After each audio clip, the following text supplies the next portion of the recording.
Баршаңызға қайырлы күн. Бүгін каналда чак-чактың рецебімен бөлісемін. Видеоны соңына дейін көріп, тіркеліп лайк басып комментарий қалдыруды ұмытпаңыздар. Алдымен 600 граммдық ұнға 15 граммдық қопсықыш саламын. Екеуін жақсылап араластырып аламын.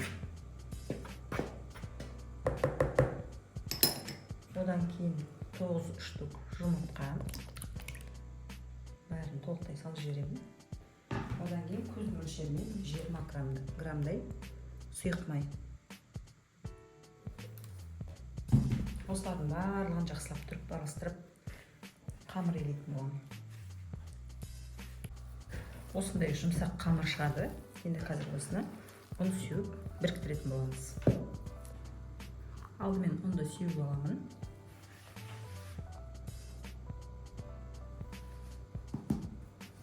Одан кейін қамырды түсіремін. Жақсылап біріктіретін боламын.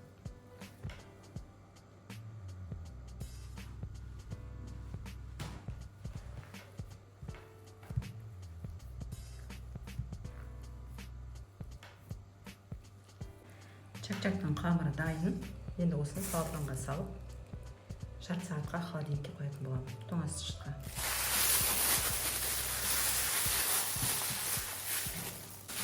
Жарты сағаттан кейін қамырды алдым.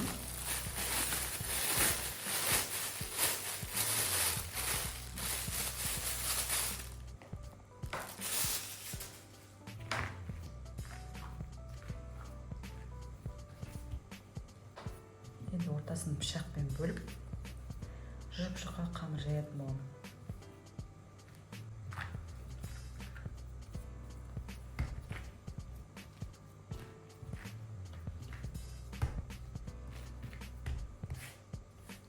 Екі бөлікке бөлдім.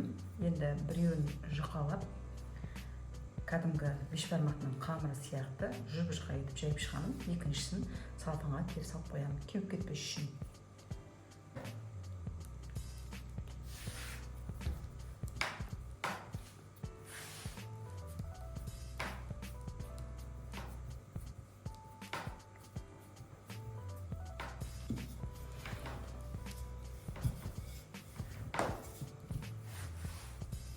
Жұп-жұқа қылып жайып алдым. Енді пышақпен жайлап, жұқалап кесіп шығамын. Осылай ұзыннан кесіп аламын.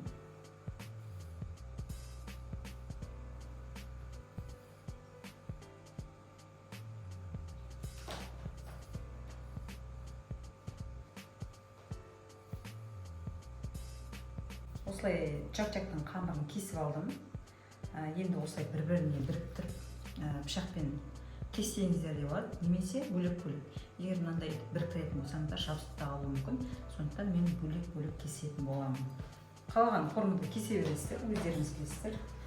Мен осылай қиғаштап форма шығаратын боламын.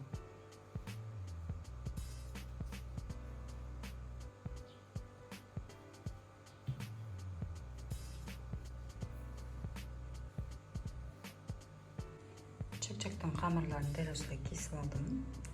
Егер қамырларыңыз жабысып қалса, ұн сеуіп жүрсеңіздер болады. Ішінпейді, бірақ өте көп сеуге болмайды. Осылай етіп кептіруге қоясыздар. Отқа сұйық майды қойып, ыссы күйінде осы чак-чакты пісіріп алатын боласыздар. Қызып тұрған майға чак-чакты салып, қып-қызыл етіп пісіріп алатын боламыз.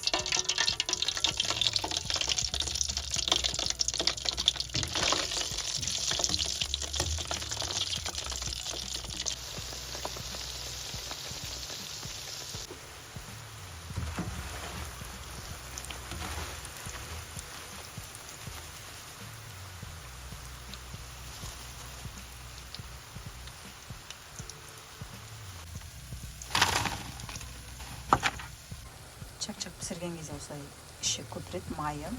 Соны осылай сүзбен тұзға отырасыздар. Сонда осылай қалпына келеді.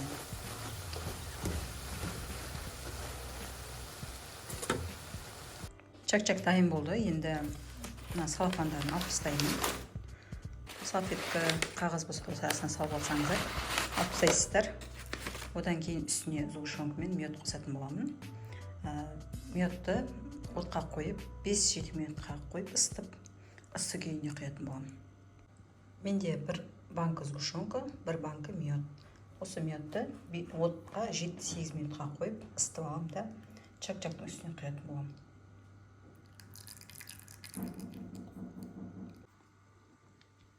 Медті ысыттым, енді соны құямын. Ыссы күйінде.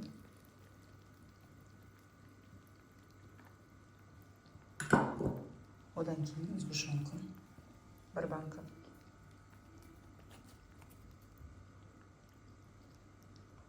Толық салып болғаннан кейін жақсылап араластырамын. Қасықпен жақсылап тұрып араластырамын.